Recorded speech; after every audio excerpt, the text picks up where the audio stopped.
Venga, grabando. Bueno, a ver, para la grabación, que se me olviden ponerlo al principio.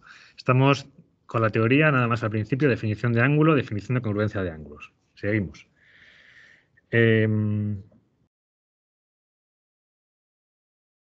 Bueno, ejemplo de aplicación de esto de la congruencia a partir de una isometría, pues los ángulos opuestos por el vértice. Cuando tenemos dos rectas que se cortan, tenemos un ángulo aquí con estas semirrectas R y L. Si cojo las semirrectas opuestas L' y R', ¿puedo encontrar una isometría que me convierta R y L en las otras dos? Pues sí, muy fácil, la media vuelta. Entonces, si esto es V, pues con sigma de V convierto el par en el otro par. Y con esto ya he demostrado que los ángulos opuestos por el vértice son iguales, como todo el mundo sabe, ¿vale? A partir de la isometría. Por eso lo de la isometría para la congruencia es muy importante y se utiliza todo el rato. Bisectriz de un ángulo. Bueno, pues la bisectriz la definimos con una construcción que en realidad es como si construyéramos una mediatriz. Tomamos sobre las dos semirrectas del ángulo dos puntos A y B que estén a la misma distancia del vértice V. Y entonces trazamos una recta ortogonal al segmento AB que pase por su punto medio. Es decir, trazamos la mediatriz del segmento AB. Pero tal como la hemos construido, esta mediatriz, que la voy a llamar M, si ahora hacemos una reflexión de eje M, pues el punto B y el punto A se intercambian. Luego las semirrectas L y R también se intercambian. ¿Vale? Entonces, esto nos permite coger el par L y M y como la M se queda invariante por la reflexión de eje M y la L se convierte en la R, pues tenemos que esto es igual al par MR. Y así la bisectriz divide el ángulo en dos ángulos iguales. ¿Vale? Y viene de aquí también, de cómo se construye. Recordad esto de que la bisectriz se construye así, porque luego en algún ejercicio se utiliza justamente este tema de que la bisectriz sea un poco como la mediatriz, o cómo se construye a partir de una mediatriz. Bueno, luego, concepto de interior del ángulo. O interior de un ángulo. Esto es importante para ubicarnos un poco mejor con lo que queremos decir por ángulo, porque hasta ahora por ángulo hemos definido las dos semirrectas nada más. No estamos trabajando con esa noción de ángulo intuitiva que tenemos siempre del colegio de espacio entre dos rectas, ¿no? Pues ahora con esto ya como que lo introducimos de alguna manera. Si tenemos aquí el ángulo R y L, formado por las semirrectas R y L, definimos su interior cogiendo los dos semiplanos. Luego así con una flechita, pero vamos, sería que si L divide el plano en dos semiplanos, cogeríamos este H sub L1, por ejemplo, y con R igual dividimos en dos semiplanos, la flechita simplemente para indicar de qué lado estamos, y sería este, el H sub R1, por ejemplo, ¿vale? Pues la intersección de estos dos semiplanos es lo que se llama el interior del ángulo R y L. O sea que al final es como si cogiéramos toda esta región del plano, ¿vale? Entonces, esto nos sirve inmediatamente para definir la comparación de ángulos, para poder comparar ángulos, qué ángulo es mayor que cuál, ¿vale? No, me salto de página mejor.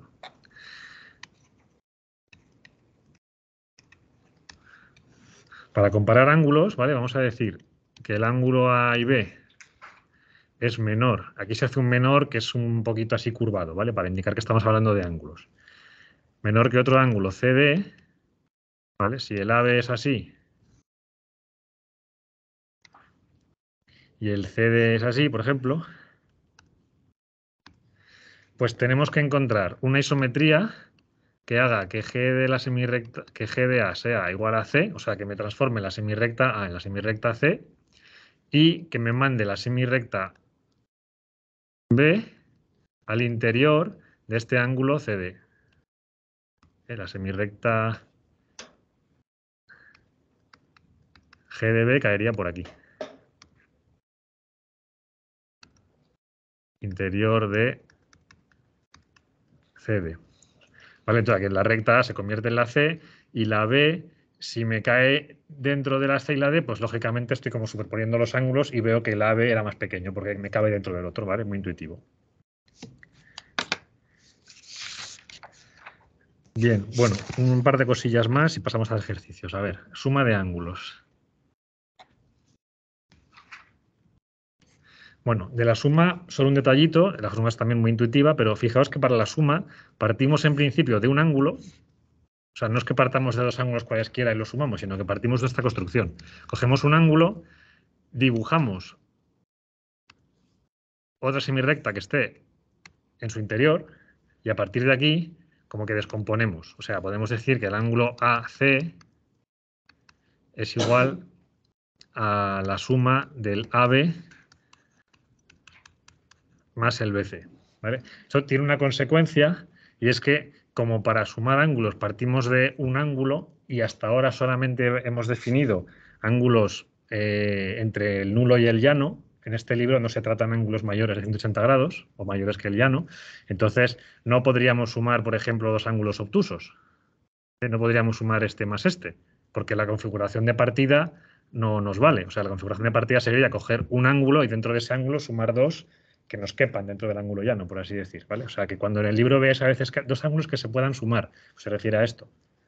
Si sumas dos ángulos obtusos, como que te pasas, no está definido.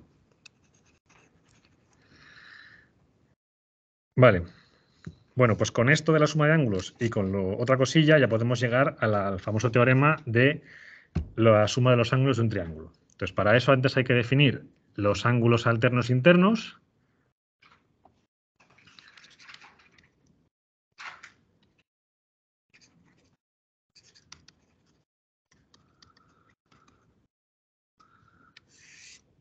Que se definen en esta construcción con dos rectas paralelas.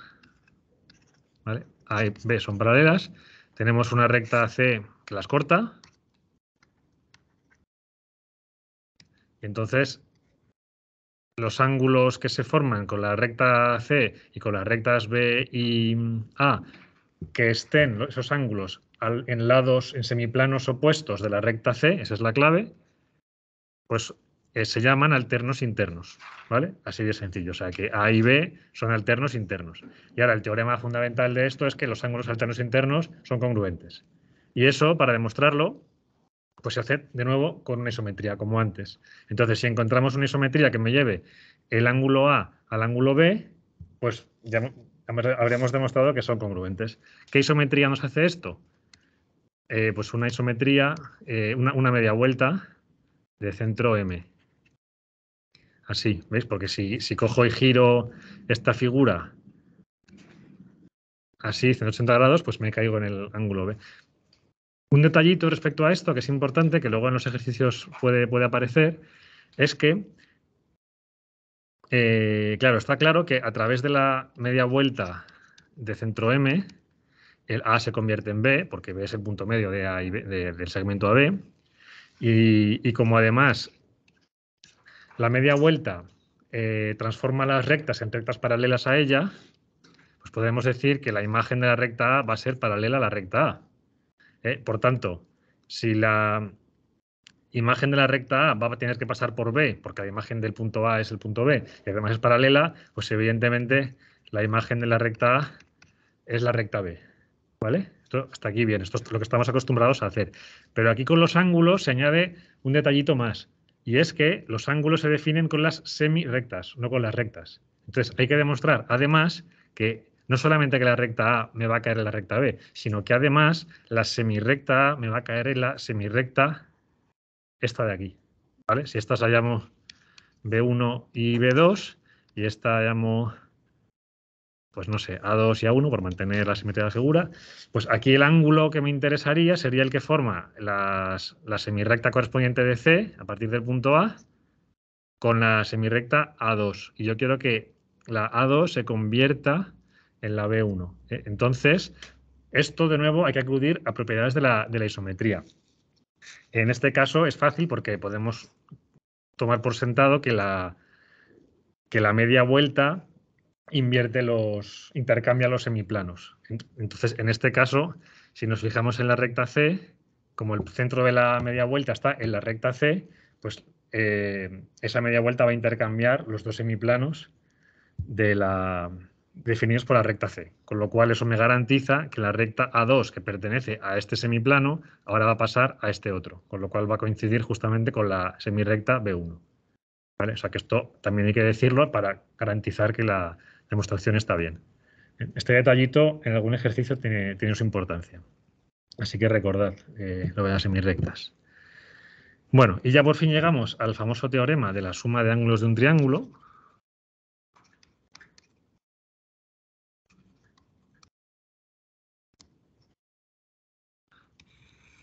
Esto es muy famoso porque se atribuye ya a Tales en el siglo VI a.C. y se basa pues, en la suma de ángulos tal como la hemos definido y en los ángulos alternos internos. Si tenemos un triángulo cualquiera, vamos a demostrar que la suma de los tres ángulos, QP, PQ y R, suman un ángulo llano. Para ello trazamos la paralela a uno de los lados que pasa por el vértice opuesto. En este caso voy a hacer la paralela a QR que pasa por P. Fijaos que aquí hago un uso decisivo del teorema del axioma de las paralelas. Si no, esto que he hecho ya no lo podría haber hecho. Entonces, gracias a ese axioma me puedo meter con esto. De hecho, ahora comentaré un poco más de esto con un ejercicio, pero este teorema de la suma de ángulos es equivalente al axioma. O sea que si en vez de definir el axioma de las paralelas hubiéramos puesto nuestros axiomas y luego además hubiéramos dicho la suma de ángulos de un triángulo es un ángulo llano, habría dado igual, se puede construir la misma geometría. Y de hecho hay un montón de formulaciones diferentes del axioma de las paralelas, que parece que no tienen nada que ver, así cuando uno lo lee, pero luego en realidad son todas equivalentes. Si uno coge los primeros axiomas y luego coge una cosa de estas, uno de estos teoremillas, le queda la misma geometría, son equivalentes. Luego veremos en un ejercicio otra formulación distinta que fue la original de Euclides, de hecho. Bueno, entonces, como tenemos paralelas, esta recta naranja, que la puedo llamar R mismamente,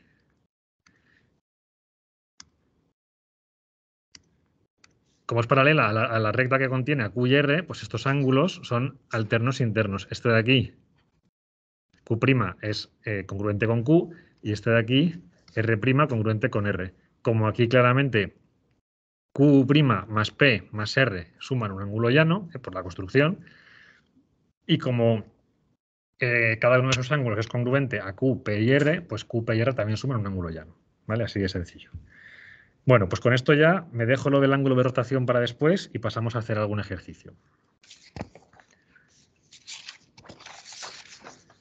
A ver, el 9, que es facilillo, venga, es cortito.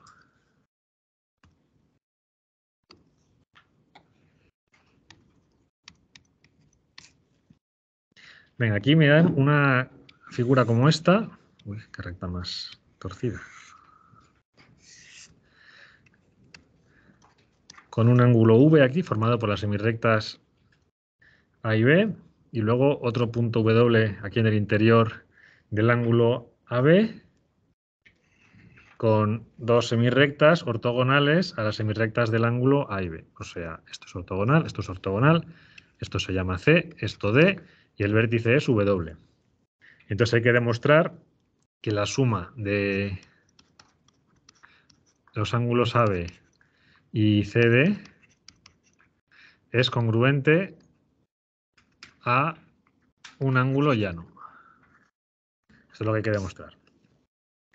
Bueno, aquí el libro propone una construcción muy sencilla, en realidad es la mejor idea. Ahora comentaré otra posible forma de resolver, pero que no me parece tan buena. ¿Vale? Aquí lo que vamos a hacer es considerar el segmento que une los dos vértices, así, y que nos divide la figura en dos triángulos. Entonces podemos llamar a este angulillo que nos queda aquí, pues V segunda, a este de aquí V prima, y de aquí nos quedarían este de aquí, que sería W prima, y este de aquí W segunda. Y así ya podemos trabajar con triángulos, que es lo que nos manejamos bien. Esto es una técnica habitual. Si tienes una figura, pues divídela en triángulos, que los triángulos tenemos muchísimas propiedades. Entonces, en estos triángulos, que forman, vamos a ponerle nombre, vamos a llamar a este punto de aquí P y a este punto de aquí Q. Entonces, tanto el triángulo PWV como el triángulo QVW son rectángulos.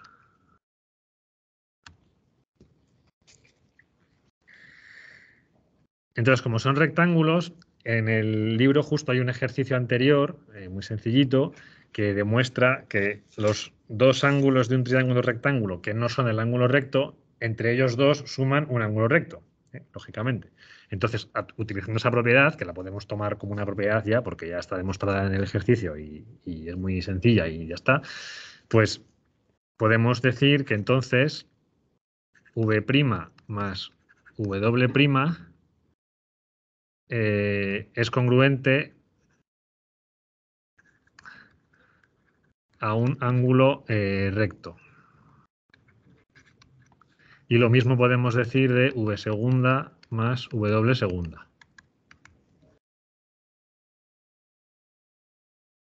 Entonces, si ahora sumamos los cuatro, V', V segunda, W' y W segunda, estaremos sumando V y W, que es justamente lo que nos pide el enunciado.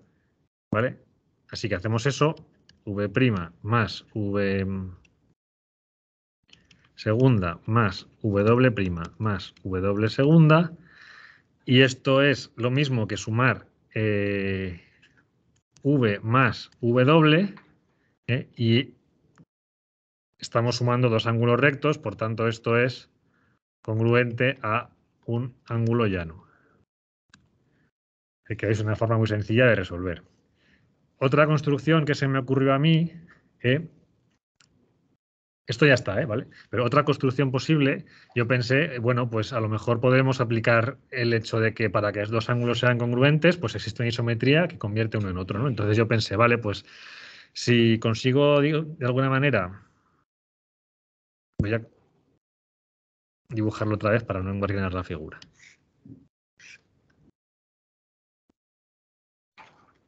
Si consigo de alguna manera construirme un angulito aquí que me complete el ángulo W hasta llegar al ángulo llano y demuestro que puedo transformar el ángulo AB en este ángulo que sería de, y esto lo podemos llamar C', por ejemplo.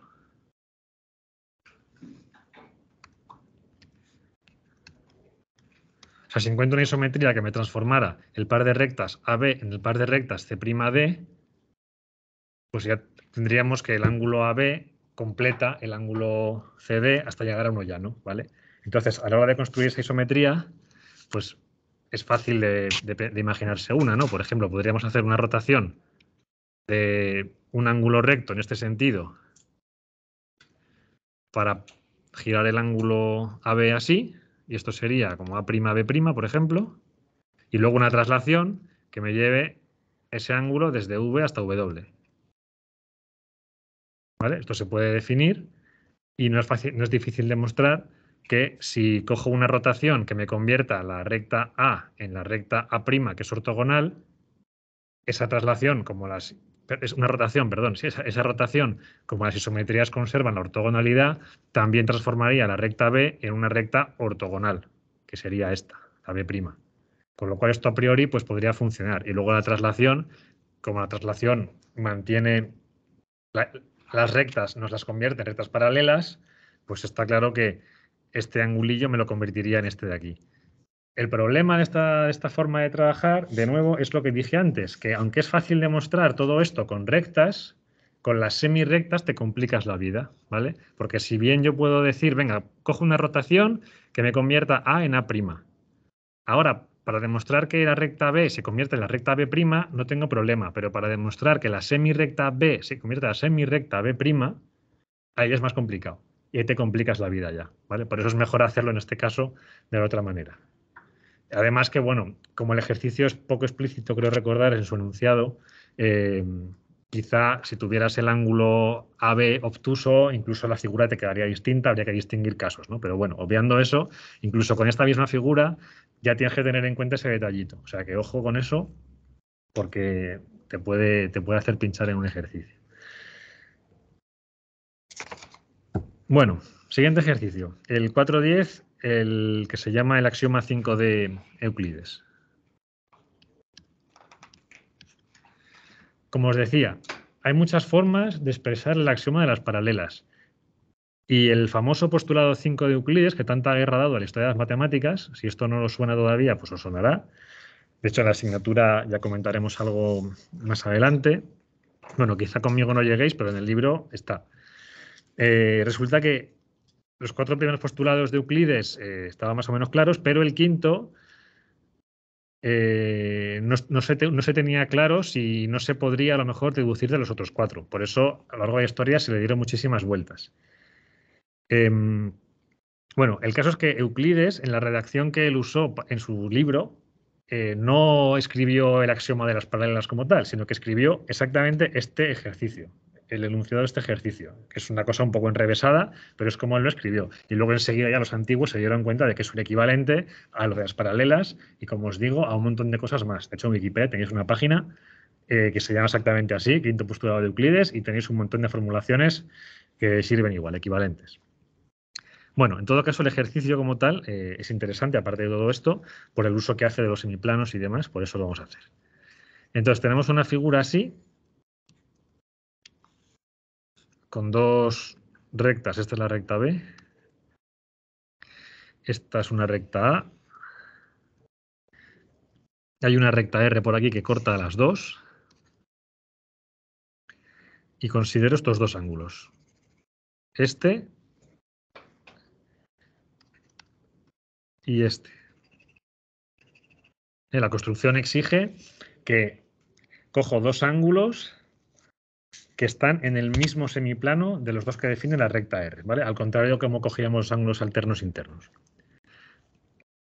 Y ahora lo que dice el teorema es que si la suma de los 2 ángulos A y B es menor que uno llano, entonces las rectas A y B se van a cortar, pero además del mismo lado del que están los ángulos, ¿vale? Y es importante ese detalle. No es que se corten, o sea, que no se pueden cortar del otro lado. Parece evidente, pero esa distinción es donde está la gracia, ¿vale? O sea que si A más B es menor que un ángulo llano, vamos a ponerle nombre a las semirrectas. Esta va a ser A barra, esta va a ser A barra. Luego renombraremos las otras dos. ¿Vale? Si esto se da, entonces A y B se cortan. Y aquí ya estoy diciendo las semirrectas, ¿eh? O sea, las semirrectas que están del mismo lado de los ángulos.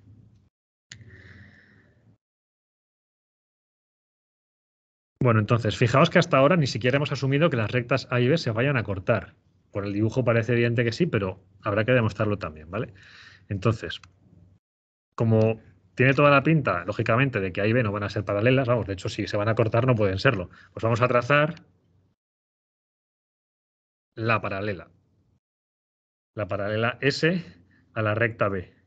Y ahora, a partir de esta paralela, vamos a demostrar que la recta A no es la recta S. Y así, si la recta A no es paralela a B, pues se tendrá que cortar, ¿vale? Ese es nuestro punto de partida, nuestra estrategia.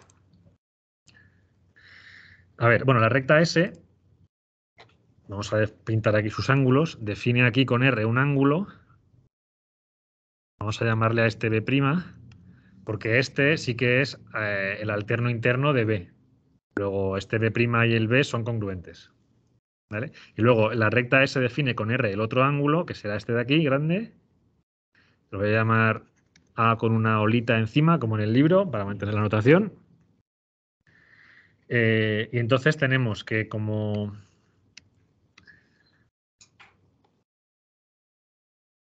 B' y B son congruentes y como B' más este ángulo A con la barra por encima suman un ángulo llano, que son congruentes a un ángulo llano, entonces necesariamente el ángulo A barra es más grande o mayor que el ángulo A. Porque el B y el A, por hipótesis en el ejercicio, sumaban menos que un ángulo llano. Luego, el ángulo A va a ser más pequeño que el ángulo A barra y la semirrecta A me va a quedar en el interior del ángulo A barra, ¿vale? Me va a quedar, digamos, por debajo de la recta S, para entendernos. A es menor, A es menor que A barra y por tanto A está en el interior de la semirrecta S. Vamos a llamar semirrecta S a este trozo de aquí, a la parte del punto A hacia la derecha. Y para definir el ángulo bien, pues mirad, me lo he saltado antes, pero el enunciado sí que dice que este trozo de A para abajo se llama R1 y el trozo de B para arriba se llama R2. Entonces, en este caso, el ángulo que nos interesa, el ángulo A barra, sería el ángulo R1S, ¿de acuerdo? Ahí. Y A está en el interior de ese ángulo. Entonces, ahora ya, con esto ya demostramos que A y B se cortan, porque como A está en el interior del ángulo, A no es la recta S. Si A no es la recta S, entonces A y B no son paralelas. Luego A y B se cortan. Y ahora me falta demostrar que el punto de corte está donde he dicho que va a estar y no en el otro lado, ¿vale? Entonces aquí ya empieza el trabajo ahora con los semiplanos. Vamos a ir distinguiendo. Por debajo de la recta S voy a llamar este semiplano H sub S super 1. A ver, ¿lo llamo así? Sí. Entonces, como la recta A corta la recta S, pues la semirrecta A está contenida en ese semiplano. Y la otra semirrecta, la semirrecta A', que es la que está en el otro lado, no estará contenida en ese semiplano, ¿vale?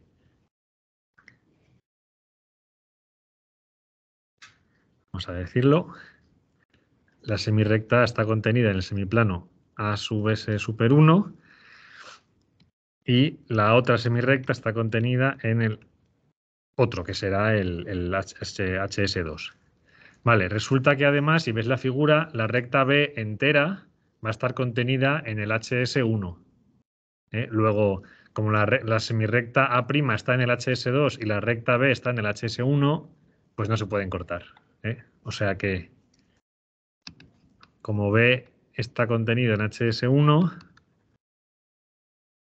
la intersección de A' con B es un conjunto vacío. Y ahora,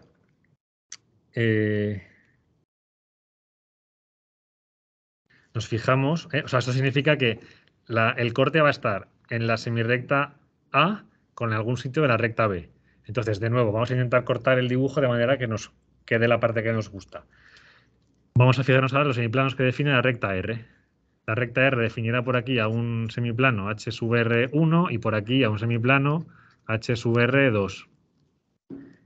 Por cierto, no toméis ejemplo de cómo redacto yo esto aquí porque intento ir rápido y escribo muy mal con la tableta.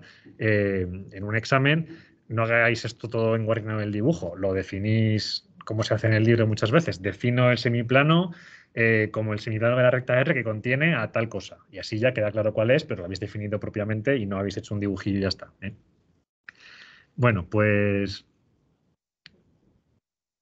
decía, defino los semiplanos de la recta R de tal manera que el semiplano 1 contiene a la semirrecta A y a la semirrecta B. ¿Vale? Entonces, las semirrectas A y B están contenidas en el mismo semiplano de la recta R y la otra semirrecta de la recta B está contenida en el otro semiplano. Luego, es imposible que las semirrectas A y B' se corten.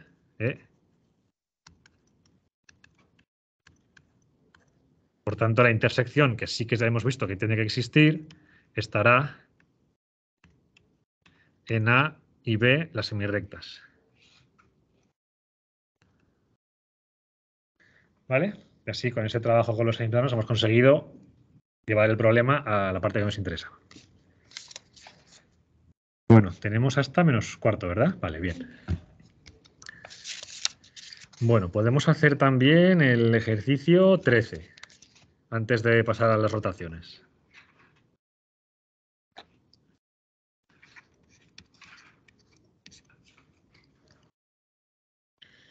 A ver, en el ejercicio 13 tenemos un triángulo isósceles ABC. Cogemos un punto P cualquiera por aquí. Hay un punto P' por ahí también, que de momento no lo dibujo, que no me hace falta. Y aquí trazamos una recta ortogonal a AB, que corta aquí en el punto M, y otra recta ortogonal a AC, que corta en el punto N.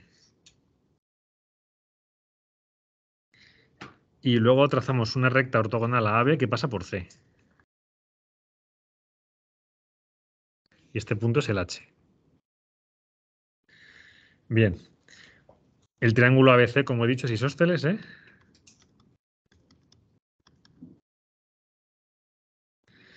Y el resto, pues nada, como lo he dibujado, ortogonal todo. Hay que demostrar que la longitud, la distancia de C a H es igual a la distancia de, perdón, este punto no le he puesto nombre, de M a P más la distancia de P a N. Vamos a llamarle a las distancias así solamente con las letras mayúsculas para abreviar. Ya no vamos a poner dist o d entre paréntesis los dos puntos, ¿vale? Vamos a abreviar un poco. Entonces, a ver, para comparar estas dos longitudes, pues dan ganas como de ponerlas una frente a la otra, ¿no? O sea, aquí estos dos segmentos MP y PN que están ahí no alineados no nos gusta mucho. Si pudiéramos, digamos, girar el segmento PN y ponerlo paralelo, podríamos ya comparar los dos. Entonces, ¿con qué transformación vamos a poder hacer ese cambio y alinear los tres puntos? Pues con una reflexión, en este caso. Si dibujamos la reflexión de este triángulo por la reflexión de eje BC, nos va a caer aquí el punto A', B y C quedan fijos y el punto N pues se me vendrá por aquí. Y este lo llamo N' o N estrella. Creo que en el libro era en estrella, porque luego para no confundirlo con la segunda parte del ejercicio. Bueno. Vale, esto es ortogonal porque las isometrías conservan la ortogonalidad. Y parece que ya está, pero en realidad no está todavía. Hay que ser un poco más cauto. No tenemos la certeza de que las rectas, los lados AB y A'C sean paralelos. Tiene toda la pinta de que sí, pero no lo estamos seguros, porque es que tampoco estamos seguros de que M, P y N estrella estén alineados. Tiene pinta de que sí, de nuevo, pero no lo podemos afirmar con certeza. Nuestra intuición nos dice que sí, pues porque aquí estamos viendo un rombo para empezar. Pues si es un rombo, claro que los lados son paralelos, pero es que los rombos se definen dentro de dos temas, o sea que aún no estamos ahí. Aquí vamos precisamente a demostrar que estos dos lados son paralelos a partir de esta construcción. Y lo vamos a hacer pues acudiendo a isometrías, que es el recurso que tenemos por ahora, antes de que hayamos definido propiedades en polígonos. Entonces, ¿qué isometría podemos usar para demostrar esto? Pues si recordáis, hay isometrías que convierten siempre una recta en otra paralela. Por ejemplo, la traslación, por ejemplo, la media vuelta. Pues en este caso, la media vuelta nos va a servir. Podemos ver la media vuelta directamente o bien podemos hacer como en el libro y hacer una composición de dos reflexiones. En el libro lo que hacen es coger una de las simetrías del triángulo. No he hablado de simetrías porque no tenemos mucho tiempo, pero las simetrías de una figura son isometrías que dejan la figura invariante. Entonces, en este caso, si cojo un triángulo isósceles y hago una reflexión que tenga por eje a la bisectriz de este ángulo A o la mediatriz del segmento BC, que es lo mismo, Pues evidentemente el punto A se queda igual, los puntos BC se intercambian, la figura se ha quedado invariante. Eso sería una simetría. Entonces vamos a componer esta simetría, si esto lo llamo L, esta recta, pues componemos la reflexión de eje L, que es esa simetría, con la reflexión sigma. Bueno, voy a llamar sigma simplemente a la reflexión que tiene por eje a la recta que pasa por los puntos B y C. ¿Vale? Así que componiendo sigma con sigma sub L, pues veis que esta mitad del triángulo, la mitad que contiene el punto B, se pasa a la parte del punto C y luego al hacer la otra reflexión pasamos de la parte de arriba a la parte de abajo. Y entonces eso me convierte al segmento AB, primero en el segmento AC y luego en el segmento A'C. ¿Vale? Y como estas dos simetrías tienen los ejes ortogonales, porque los ejes son la mediatriz de BC y el propio segmento BC, o la recta que contiene ABC, son ortogonales. Por tanto, su composición es una media vuelta. Bueno, este punto lo voy a llamar V, sería el punto medio de BC.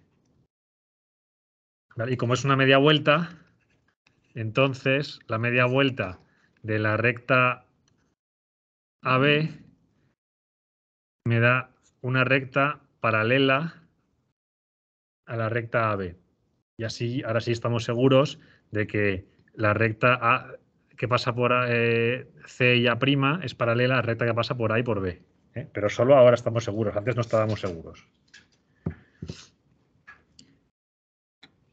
Yo creo que estas cositas es de lo que más puede costar, el ir contra la intuición y pararse a demostrar algo que parece tan evidente. Venga, pues ahora ya sí que vamos a poder demostrar que M, P y N estrellas están alineados, que es el gran objetivo del ejercicio. En cuanto yo ya demuestre eso, ya está claro que los dos segmentos son iguales, pero tengo que demostrar que eso es un segmento y no dos que están así torcidos uno respecto de otro. ¿Vale? Entonces, diremos que la recta que pasa por P y M es ortogonal a la recta AB. Y además, la recta que pasa por P y N estrella es ortogonal a la recta A'C. Y además, como las rectas AB y A'C son paralelas, que es lo que acabamos de demostrar, precisamente para poder hacer esto, pues tenemos dos rectas PM y PN estrella ortogonales a una misma dirección, pues serán paralelas entre sí.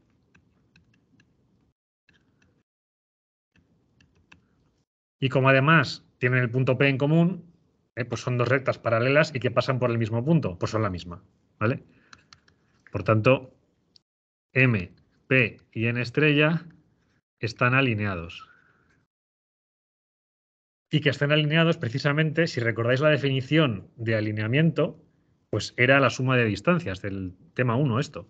Es decir, que podemos afirmar que la distancia de M a N estrella es igual a la suma de distancias de PM y P en estrella.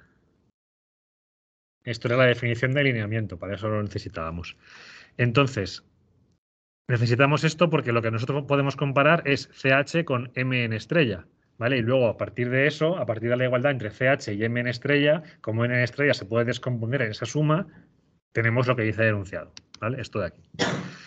Bien, pues ya para acabar, ¿cómo demostramos que M en estrella es igual, de la misma longitud que la distancia CH? Pues con una isometría que nos convierta un segmento en otro, para demostrar que son congruentes. ¿Qué isometría podemos usar aquí que sea fácil? Pues aquí la traslación, porque veis que teniendo además los dos segmentos ortogonales a una misma dirección, que es la dirección de la recta AB, una traslación en la dirección de AB me lleva de uno a otro seguro.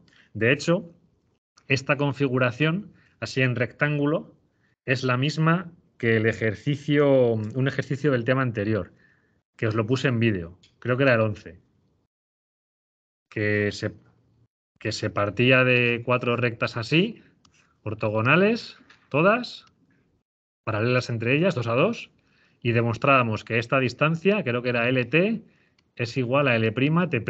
Eso es lo que demostrábamos. Pues si os fijáis, si cogemos aquí el rectángulo H, M en estrella C, tenemos justamente esa configuración, ¿vale? O sea que no hace falta hacer nada nuevo ya. Esto ya es sabido, ¿vale? La traslación que convierte a H en M convierte al segmento HC en el segmento M en estrella y por tanto las longitudes son la misma.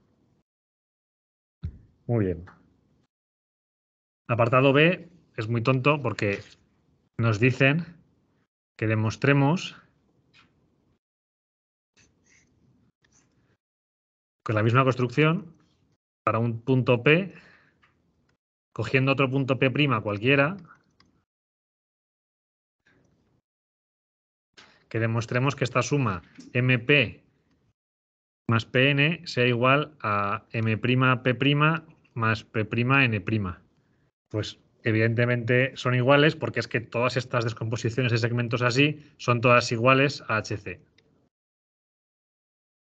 Como son todas iguales a HC, son iguales entre sí. Ya está, así de sencillo. Venga, vamos con las rotaciones.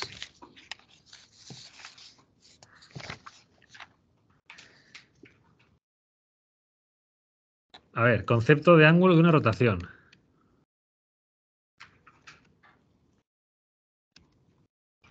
Algo que tenemos en nuestra intuición, pero que aún no habíamos definido.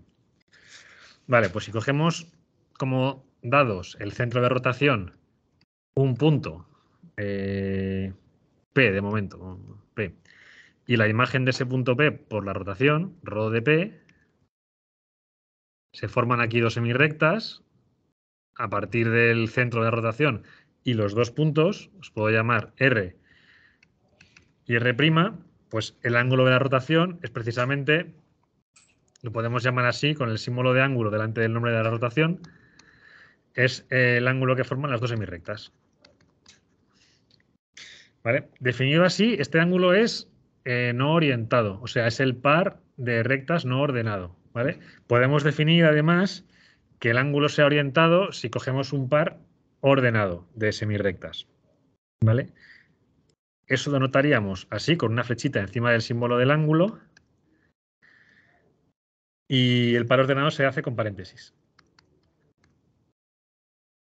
Entonces, definido así, estoy refiriéndome a la rotación que me manda el punto P al punto ρ de P, no a la contraria. Si yo quiero coger la rotación inversa, entonces cogería el ángulo en el orden contrario, R' y luego R. Y en este caso estamos yendo de la recta R' a la otra, en este sentido, ¿vale? Que no es lo mismo, lógicamente.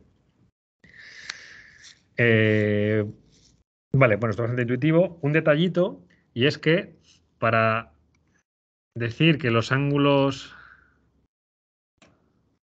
orientados sean congruentes, la definición es la misma, pero, o sea, que la congruencia de ángulos es normal, pero añadiendo el detallito de que la isometría que me transforma uno en otro tiene que ser una isometría par, ¿vale? De las que conservan la orientación. Es decir, voy a hacer aquí abajo un dibujillo. Si tenemos un ángulo aquí, el ángulo AB, y tengo otro ángulo aquí, CD, pues podré decir que AB es congruente a CD si encuentro una isometría que me mande A a C y B a D, pero que sea una isometría par, ¿vale? Que sea o rotación o traslación, o combinación de ambas. ¿Vale? En este caso, rotando este ángulo un poquito para allá y trasladándolo, llegaríamos. Pero si coge el ángulo, por ejemplo, así, pues ya no voy a encontrar. No voy a ser capaz de encontrar una combinación de rotaciones y traslaciones que me lleven el ángulo AB al ángulo CD en este orden, que me conviertan A en C y B en D. ¿Vale? No se puede. Es que si coloco el ángulo A sobre la recta, perdón, la semirrecta sobre la semirrecta C, la B me queda aquí, no me queda donde la B. O sea que no es lo mismo, ¿vale? Esa es la cuestión. Bueno, pues nada, de nuevo, la rotación va a quedar perfectamente definida a partir de su centro y del ángulo. En este caso, ángulo orientado, si es lo que nos interesa, ¿vale? Con eso ya queda definida. No me hace falta dar nada más, ningún punto, ni ninguna imagen, ni nada. Solo con el centro y el ángulo ya la tenemos, ya está caracterizada. Entonces, podemos decir que dos rotaciones son iguales si tienen el mismo ángulo y mismo centro, ¿vale? Así en general. Bueno, vamos a hacer dos ejercicios de esto. El 6.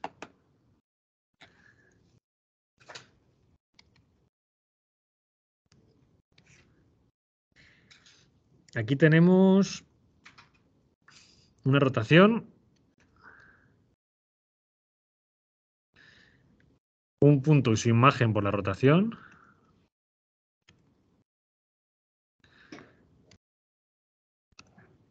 Y luego otro punto, P2, y su imagen también por la rotación.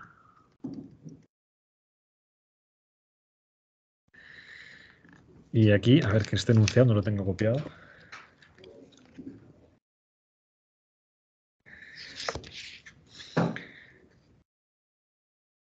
Sí, vale, es demostrar que los ángulos, que estos dos ángulos son congruentes.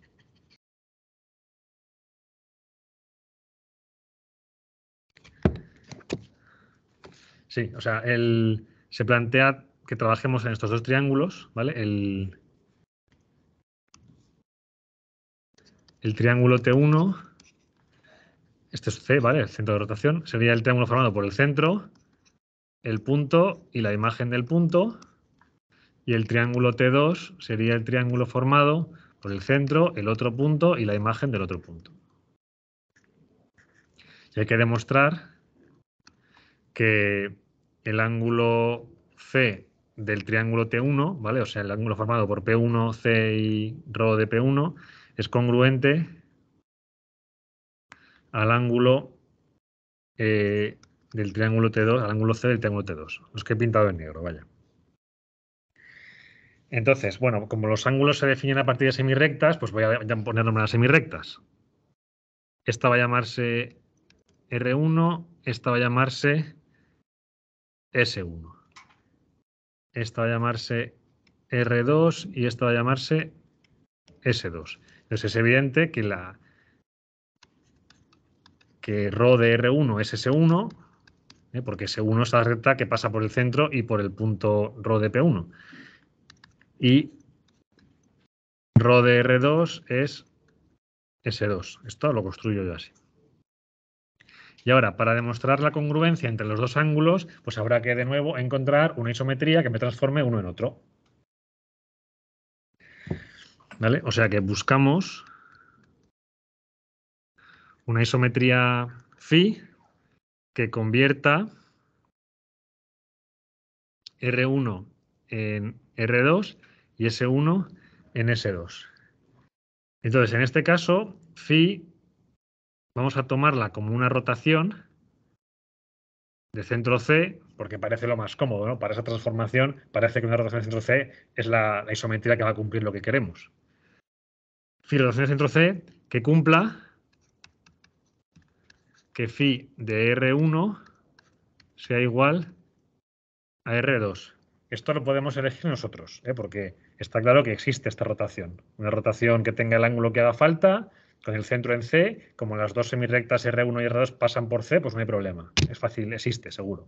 Bien, lo difícil ahora es demostrar que si hay una rotación que convierte R1 en R2, además, necesariamente, esa rotación va a convertir S1 en S2.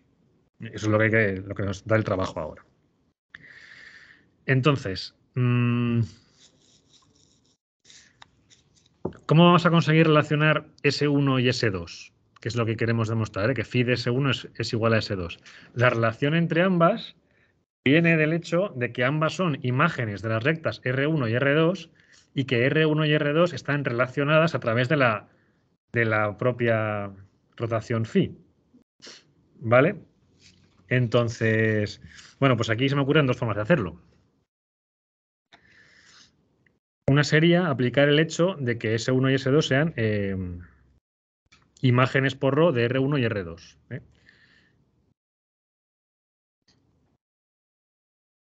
O sea que si componemos phi con ρ o ρ con phi, tenemos que phi de R1 hemos dicho que era R2. Luego esto es igual a ρ de R2. Y ρ de R2, me vuelvo al dibujo, ρ de R2 es S2. Pero es que además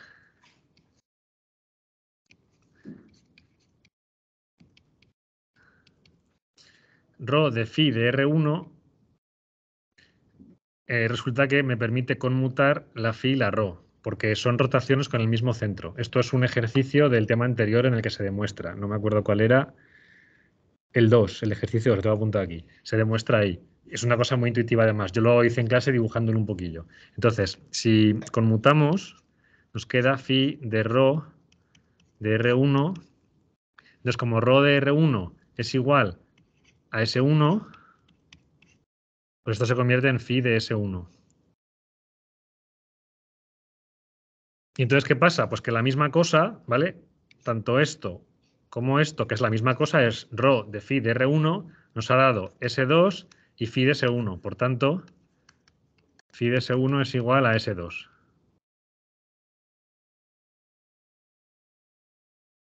Si esto nos parece intuitivo, pues os propongo otra opción, que es, entre comillas, construir S2 a partir de S1.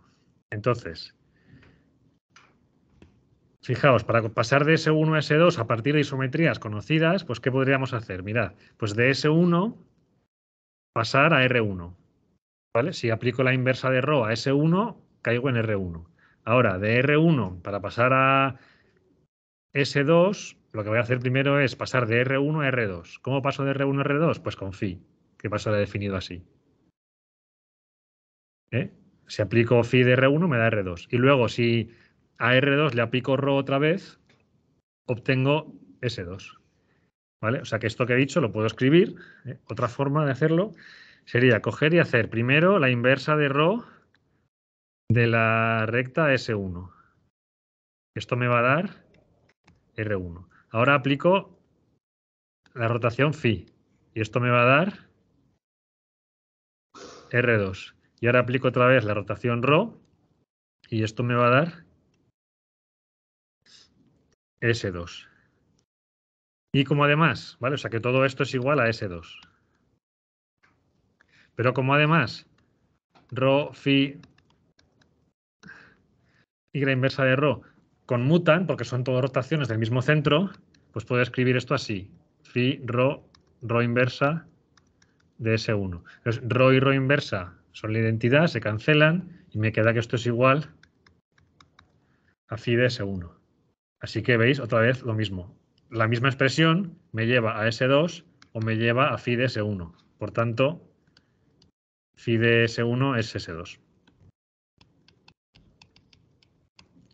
Y ya está. Hemos encontrado una rotación phi que transforma R1 en R2 y S1 en S2. Luego los ángulos R1, S1 y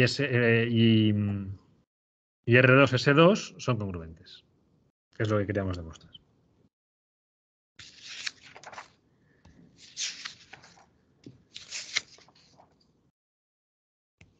Venga, otro ejercicio y luego quizá otro de un examen, si tengo tiempo.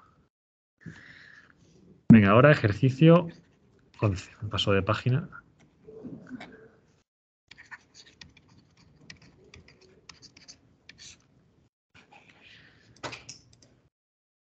A ver, ¿todo bien? Sí. Vale, aquí partimos de una rotación. Uy. Rho es una rotación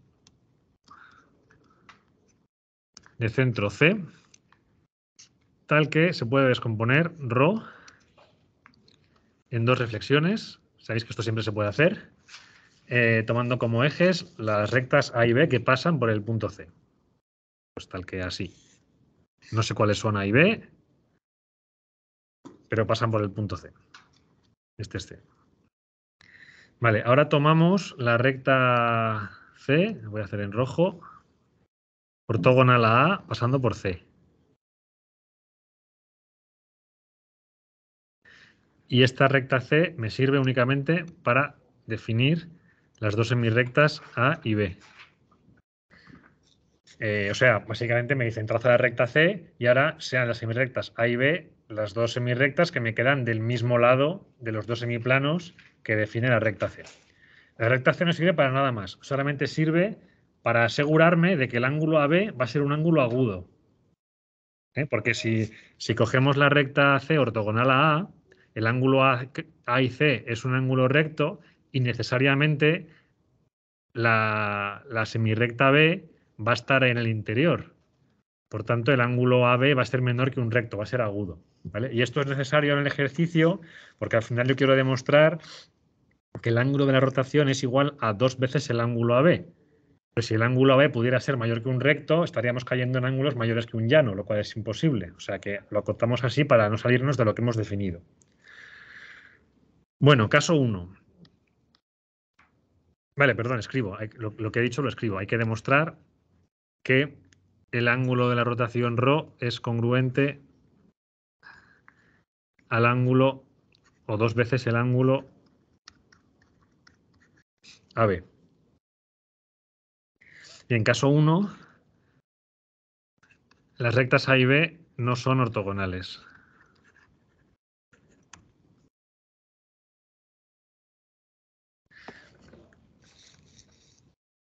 Entonces, mirad, recordad lo que acabamos de demostrar en el ejercicio anterior.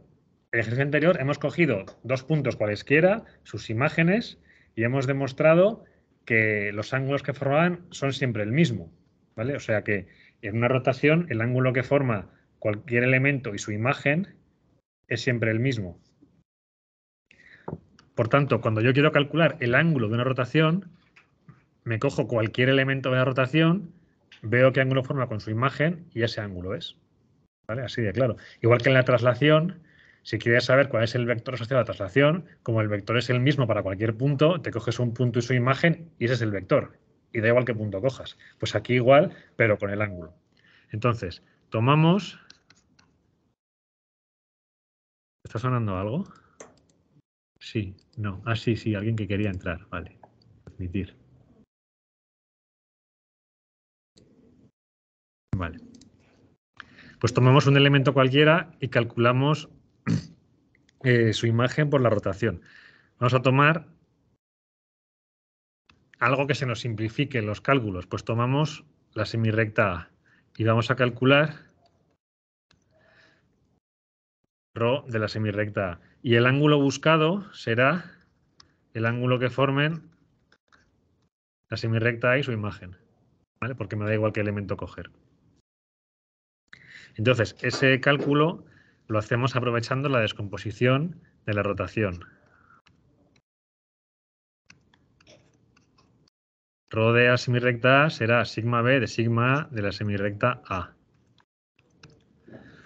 ¿Vale? Y como hemos cogido la semirrecta A muy astutamente, pues ahora los cálculos se nos simplifican porque la reflexión de eje A nos deja la recta A fija. Con lo cual, sigma sub A de A es A y esto se reduce a sigma sub B de A. ¿Vale? Y entonces, si nos fijamos, voy a cambiar un poquito el dibujo solamente para que se vea mejor, ¿eh? Esto es B. Al final, ρ de A ha resultado ser la imagen de A por la reflexión de eje B. O sea, esto. Esta es sigma sub B de A. Entonces, cuando construimos una recta así, la recta B está funcionando como bisectriz de estos dos ángulos, ¿no? Recordad cómo hemos definido antes la bisectriz, cómo funcionaba como reflexión, el eje de la bisectriz como eje de una reflexión. Entonces,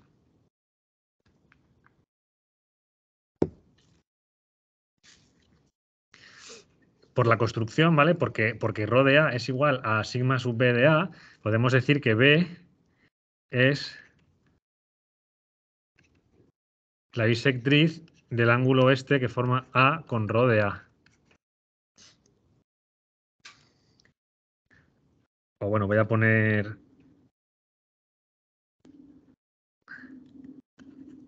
sigma sub B de A. Ahora ya, que ya sabemos que es la expresión de ρ de A. Entonces, los ángulos AB y B sigma sub B de A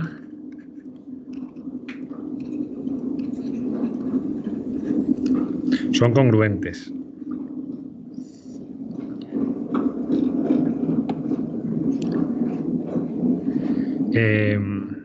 Además, por cómo están dispuestas las semirrectas estas, A, B y sigma sub B de A, están en una posición tal que vemos que se pueden sumar estos ángulos. Entonces, el ángulo A y sigma sub B de A, que es el ángulo que nos interesa, es el que queremos demostrar que es igual a 2 veces el ángulo AB. Lo descomponemos como AB más sigma sub B de A. Y como además estos dos ángulos son congruentes, el AB y el B sigma sub B de A, pues podemos sustituir el segundo otra vez por AB.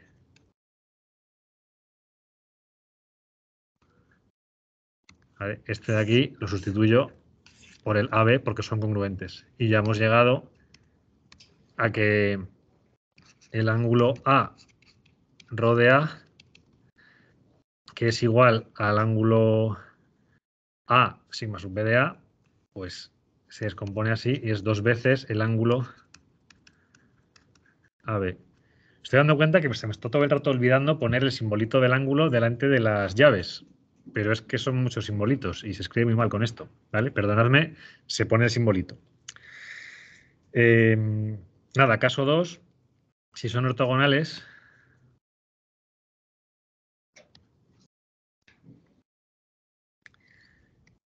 las rectas A y B en la descomposición, si son ortogonales, entonces el ángulo AB es recto por definición. Luego, el ángulo A ρ de A será 2 veces un ángulo recto, o sea, ángulo llano. Que podemos ver este caso como un caso particular del otro. Porque en realidad en el apartado 1 no hemos hecho nada que no funcionara si A y B fueran ortogonales, yo creo, ¿no? La reflexión funcionaría, no habría problema. O bien, si no queréis verlo así, pues se puede ver que si son ortogonales, entonces la composición sigma B, sigma A es una media vuelta. Esto es una de las definiciones de media vuelta, es una composición. Bueno, la definición de media vuelta es una composición de dos reflexiones cuyos ejes son ortogonales. Entonces, si es una media vuelta, el ángulo que forman A y ρ de A será el ángulo que forman A y la media vuelta de la semirrecta A, que será una semirrecta A' opuesta a la semirrecta A. O sea, si esto es la semirrecta A, A' será esta. Este es el punto C, que estamos dándole la vuelta, perdón, no V. O sea que si estamos dando esta media vuelta, pues el ángulo es un ángulo. Es un ángulo llano. Muy bien, listo. Y por último, me he traído un ejercicio de un examen que con lo que ya sabemos también lo podemos hacer. Queda un cuarto de hora, pues a ver si nos da tiempo y si no, pues ahí quedará. A ver, este es el ejercicio 1 del examen de mayo de 2019.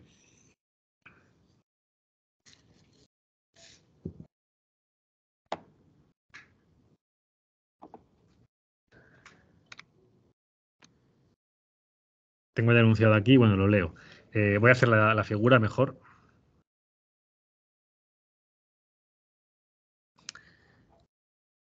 Directamente voy a hacer la figura. Hay que construir un ángulo así, RS.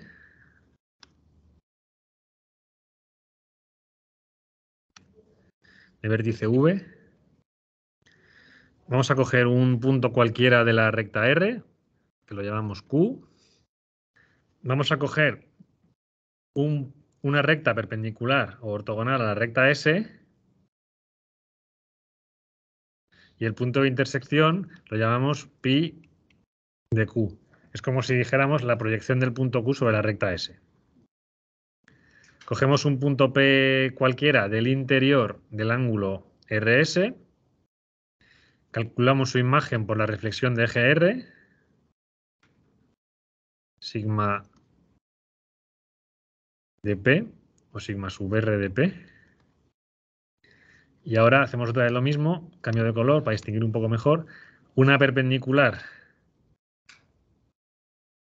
a la recta S que corta a R en un punto llamado N y a S en un punto llamado pi de N.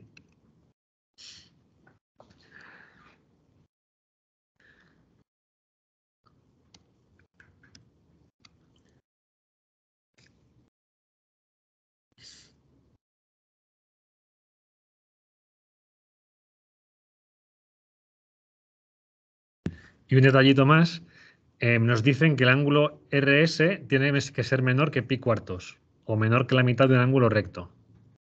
Y esto es porque si no fuera así, si por ejemplo esto es el ángulo recto, pues y digamos que el ángulo fuera este. Cogiendo un punto P por aquí, resultaría que la imagen de P está aquí. Y ahora, al dibujar la recta naranja esta, la recta ortogonal a S y que pasa por sigma de P,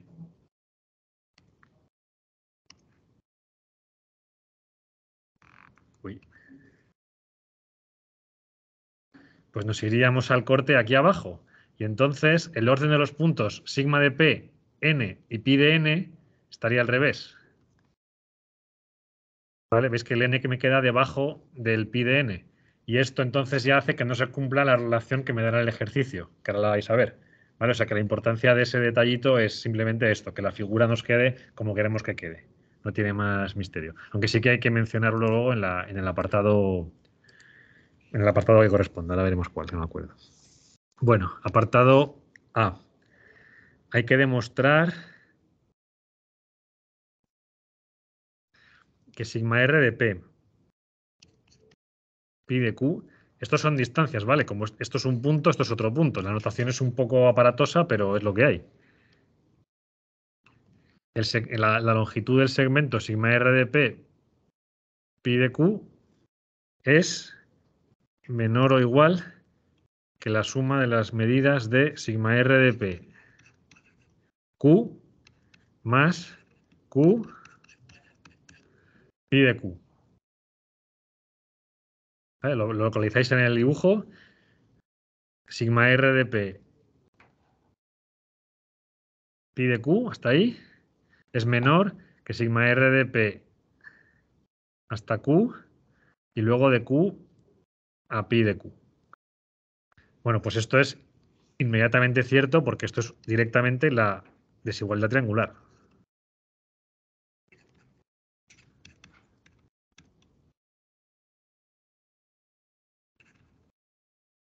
O sea, siempre que yo coja dos puntos, en este caso sigma de P y pi de Q, la medida del segmento que forman va a ser siempre menor que la suma de otros dos segmentos tomados así.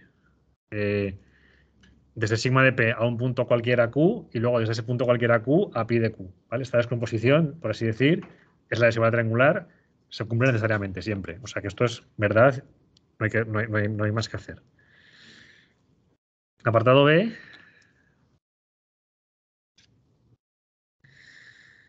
A ver qué dice aquí el enunciado exactamente. Vale, aquí es cuando construimos el punto N, que todavía no hacía falta construirlo. Ahora hay que demostrar que sigma r de Pn más n pi n es igual sigma r de Pn pi n.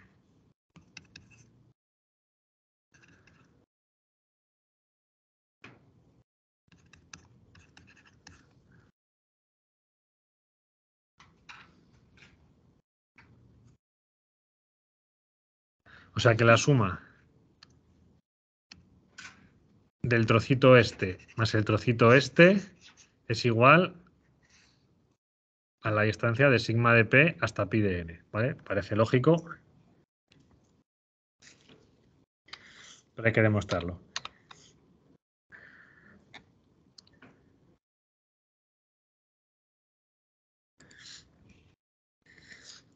Bueno,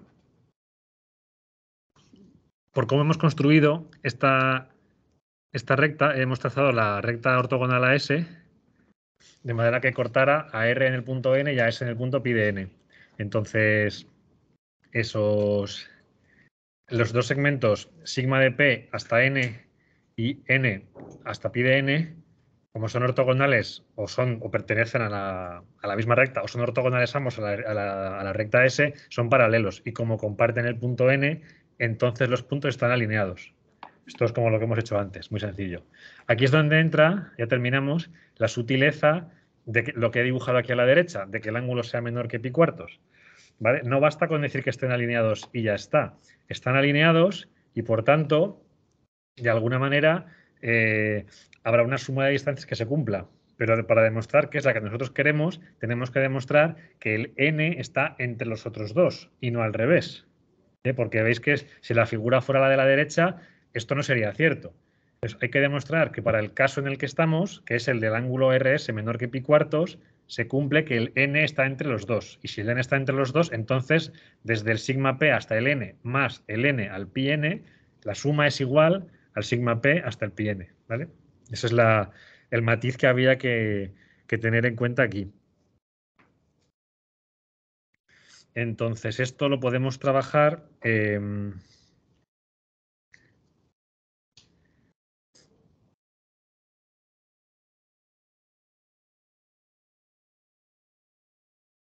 diciendo,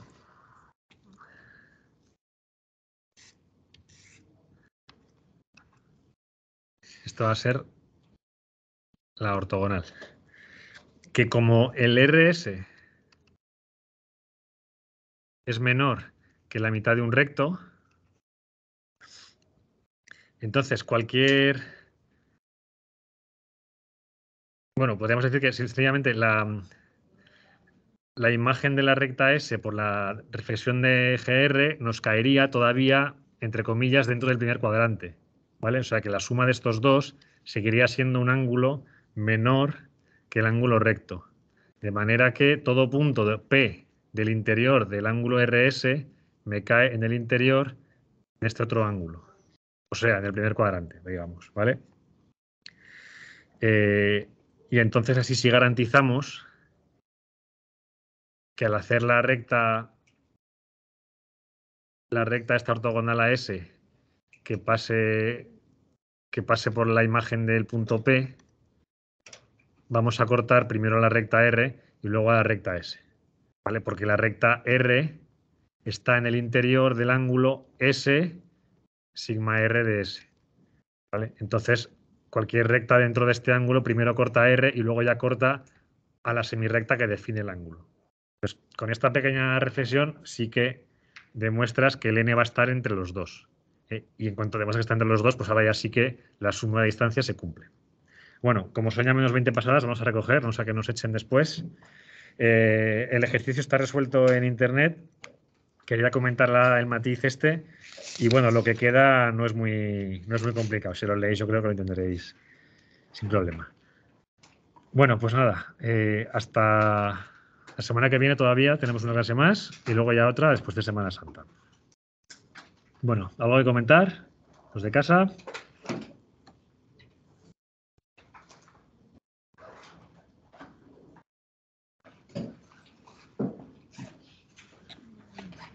Pues nada, paramos de grabar y hasta el próximo día.